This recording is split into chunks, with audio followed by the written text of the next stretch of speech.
रब का बंदा पर्दा पोशी करने वाला होता है। फकीर वो होता है जो पर्दा पोशी करे। मैं आपको बताऊं, निजात के लिए ये सियासता की हदीस है, इब्ने माजा में मौजूद है। ये निजात के लिए इतना बड़ा सरमाया है और आसान नुस्खा है कि उखरवी तौर पर कामयाबी, यानी गुनाह और गलतियों के बावजूद अल्लाह दारगुजर कर दे, कामयाबी हो जाए। नबी पाक अलैहिस्सलातु वस्सलाम ने फरमाया, तू दुनिया में किसी की पर्दा पोशी कर, अल्लाह कयामत के दिन तेरी पर्दा पोशी कर देगा। पता है इसका माना क्या है? ऐब खोले बगैर ही रब कयामत में माफी अता कर दे। इससे बड़ा सहारा है कोई? सिर्फ इतना करो, पढ़ते पढ़ते ही रहने दो। बड़ा शौक है लोगों को टो में पढ़ने का, जसूसी करने का, खबर लेने का। अच्छा, जो खबर लेनी चाहिए वो नहीं लेते। मोहल्ले में किसकी हरकतें गलत है वो सबको पता है, लेकिन भूखा कौन कौन है, बिल किस किस का आया है और परेशान है ये नहीं पता, किसके बच्चे की स्कूल की फीस नहीं गई ये नहीं पता, बाकी गलत कौन कौन है माज़अल्लाह सारा पता रखते। पर्दा पोशी, अल्लाह का बंदा पर्दा पोश होता है। फकीरी नाम ही पर्दा पोशी का। तेरे पास लाखों के राज हो लेकिन तूने सीने में छुपाए हुए।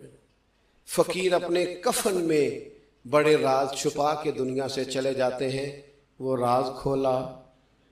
फकर का बहुत बड़ा दर्जा ये है कि तेरा दिल पर्दा पोशी वाला हो, और अगर तू पर्दे खोले,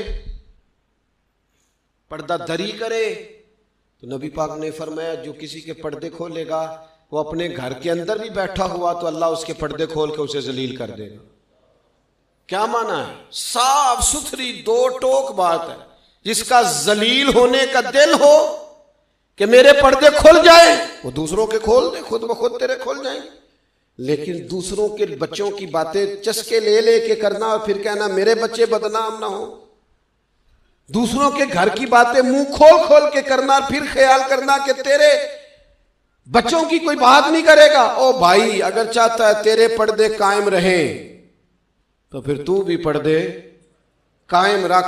नबी करीम सल्लल्लाहु ताला अलैहि वसल्लम ने एक बात इरशाद फरमाई है, मुस्लिम शरीफ में है। अक्सर मैं कहता हूं बाज बातों पर वजद हो जाता है, ये वजद वाली बात है। हुजूर अलैहिस्सलातु वस्सलाम फरमाते हैं अल्लाह हया वाला है, पर्दा पोशी वाला है।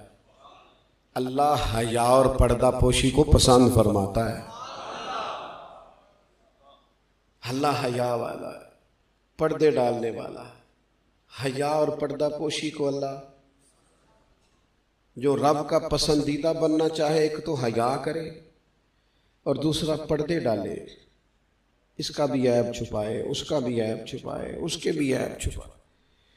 लेकिन यहाँ अगर तो तेरे पास दौलत और ताकत है तो फिर सारे ऐब छुपे हुए, और अगर बंदा माड़ा है, गरीब है, तो फिर खोल खोल के मुंह बातें हो रही। मेरी गुर्बत ने किया मुझको जमाने में बदनाम, तेरी दौलत ने तेरे ऐब छुपा रखे।